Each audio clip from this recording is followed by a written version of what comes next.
Olá, hoje a gente vai mergulhar numa ideia que está em todo lugar, tão presente que a gente nem percebe mais: a ordem. E se ela for mais do que só o oposto do caos? E se for a verdadeira força por trás de todo o crescimento e progresso? Vamos explorar essa filosofia. Para começar, vamos lá atrás, com Aristóteles, há mais de 2000 anos. Para ele, a coisa era bem clara. O cosmos não é só o espaço, é o espaço organizado. O caos é, bem, o resto. Essa ideia de que a ordem transforma o nada em algo é o nosso ponto de partida. E, no coração dessa filosofia toda, a gente encontra quase que uma fórmula para o desenvolvimento, uma frase do pensador Auguste Comte.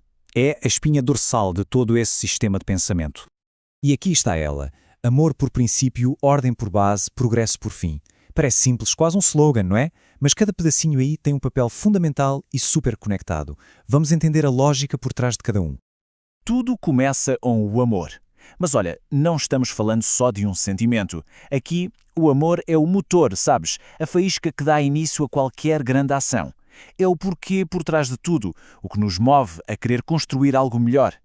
Só que o amor sozinho, por mais forte que seja, não constrói nada. Ele precisa de uma base, de uma estrutura para se tornar algo concreto. E essa base é a ordem. Sem ela, a melhor das intenções se perde no meio do caos. A ordem é o que dá forma e direção a essa energia. E é aí que a mágica acontece. Quando o amor, que é o nosso motor, age sobre a ordem, a nossa estrutura, o resultado é o progresso. É o objetivo final. É aquilo que floresce naturalmente quando a motivação e a organização trabalham juntas. Mas o mais fascinante é que essa ideia não é só do Comte. É incrível ver como esse mesmo princípio surge ao longo da história, em culturas totalmente diferentes. Vamos ouvir o que outras vozes da sabedoria têm a dizer. Para o poeta Alexander Pope, a ordem era quase uma coisa divina, a primeira lei do céu. Ele não via isso como uma invenção humana, mas sim como uma lei fundamental do próprio universo, algo que já está na essência de como tudo funciona. Platão, por outro lado, olha para dentro de nós e a analogia que ele faz é simplesmente genial. A justiça para a alma é a mesma coisa que a saúde para o corpo. E o que são as duas, no fundo? Um estado de ordem interna. Uma mente equilibrada é, portanto, uma mente em ordem. Dando um salto no tempo, a gente chega em Descartes, que pega essa ideia e a aplica na ciência. Para ele, o método científico nada mais é do que a aplicação da ordem ao pensamento. É o sistema que a gente usa para organizar as ideias de forma lógica e assim descobrir a verdade. E essa ideia atravessa o globo. Lá no Oriente, Confúcio pensava com a mesma lógica, mas aplicada à sociedade. A paz mundial, para ele, começava com a ordem dentro de cada nação. A harmonia em grande escala depende totalmente da estrutura em pequena escala.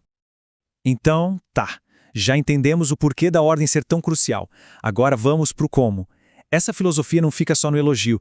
Ela propõe um caminho claro, estruturado, um verdadeiro plano para o desenvolvimento. A ideia central aqui é a de uma hierarquia natural. Ou seja, o desenvolvimento não acontece por acaso, ele segue uma progressão lógica. Pense nisso como uma escada que a gente precisa subir. Um degrau de cada vez. Não dá para pular etapas. E aqui estão os degraus dessa escada. A base de tudo é a ordem fundamental. A partir dela, a gente consegue desenvolver a disciplina. Com disciplina se adquire conhecimento. E lá no topo, o conhecimento bem aplicado se transforma em sabedoria. Viu só? Cada degrau é a base para o próximo. Agora, vamos ampliar o nosso foco, porque esse princípio de ordem não se limita só ao desenvolvimento pessoal. Ele funciona em diferentes escalas, do nosso mundo interior até o universo inteiro. A gente pode visualizar a aplicação prática disso em 3 níveis, que são distintos, mas totalmente ligados. Pense neles como círculos, um dentro do outro. A ordem interior, depois a ordem social e, por fim, a ordem universal. Cada um nasce do anterior. Tudo começa por dentro, com a ordem interior.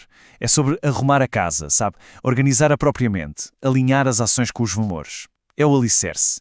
Sem essa base, qualquer mudança que a gente queira ver no mundo não se sustenta. E quando a ordem interna está estabelecida, ela naturalmente se expande para fora. A harmonia que existe dentro de nós se reflete nas nossas relações, criando a ordem social. Uma comunidade saudável, no fim das contas, nada mais é do que um conjunto de pessoas interiormente ordenadas. E assim chegamos ao nível mais alto, a ordem universal. Aqui, a ideia é alinhar a nós mesmos e a nossa sociedade com as leis fundamentais da natureza. É a compreensão profunda de que fazemos parte de um sistema maior e que nosso objetivo é encontrar nosso lugar harmonioso dentro dele. Então, para a gente amarrar tudo, qual é a grande lição? Primeiro, que a ordem não é restrição, mas sim a fundação para o progresso. Vimos que essa é uma ideia universal, que ecoa através dos tempos. E descobrimos um caminho claro, uma hierarquia que nos leva da ordem à sabedoria e que se aplica em 3 níveis, de dentro para fora, do eu para o universo. E tudo isso nos deixa com uma reflexão final. Num mundo que muitas vezes parece tão caótico e imprevisível, essa filosofia oferece um mapa. A questão que fica é, se a mudança começa com a ordem, por onde é que cada um de nós começa a construir essa ordem na própria vida?